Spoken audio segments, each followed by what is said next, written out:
സാധനം പൊന്തി തുടങ്ങിയപ്പോഴാണ് എൻ്റെ കൺട്രോളൊക്കെ പോയത്. പോവാനും കത്തോതി വരാ യാസിനോതി എന്ന് പറഞ്ഞ ഒരു അവസ്ഥ ആയി പെട്ടത്. സാബ് വീഡിയോ ഉണ്ടാക്കണ ഈ ഒച്ചക്കണ്ടല്ലോ, ഇത് വെറും പ്രഹസനാണ്. ഇത് വീഡിയോയിൽ കേൾക്കാൻ വേണ്ടിയിട്ടുള്ള ഒച്ചകൾ മാത്രം. ഏറ്റവും ടോപ്പിലാണ് നിൽക്കുന്നത്. എവിടെ നിൽക്കുന്നത്? എയറിൽ നിന്നിട്ടാണ് ഈ വീഡിയോ ഉണ്ട്. നിലത്തേക്ക് എത്തുമെന്ന് അറിയില്ല.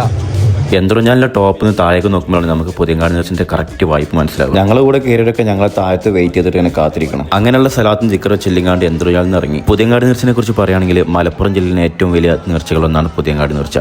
ഈ നേർച്ചയെ അനുകൂലിക്കുന്നവരുണ്ട്, ഏതൊരു അഭിപ്രായമുള്ളവരുണ്ട്. പക്ഷെ എന്തൊക്കെ പറഞ്ഞാലും വലിയൊരു ക്രൗഡുള്ള ഒരു നേർച്ചയാണ്. ഈ നേർച്ച നടക്കുന്നിടത്ത് ഒരുപാട് കച്ചവടക്കാരുണ്ട്. അവർക്കൊക്കെ ഭയങ്കര ആശ്വാസം തന്നെയാവും ഈ നേർച്ച കൊണ്ടുള്ളത്. അങ്ങനെ നേർച്ച കണ്ട് ആസ്വദിച്ച് ഇങ്ങനെ പോകുമ്പോഴാണ് ഒരു വരവ് കണ്ടത്. ആദവനാട് പാറമേൽ നിന്നുള്ള വരവാണെന്ന് പറഞ്ഞത്. പക്ഷെ ഞാൻ അങ്ങനെ ആലോചിച്ച് നോക്കി, ആദവനാട്ടിൽ നിന്ന് ഇത്രയും ദൂരം ഇവിടെ നടക്കണം എന്നുണ്ടെങ്കിൽ ഇവരുടെയൊക്കെ ആ നേർച്ചയുള്ള ഒരു ആവേശം എത്രത്തോളം നമുക്ക് ഈ ഒരു വരവ് കണ്ടാൽ മനസ്സിലാവും.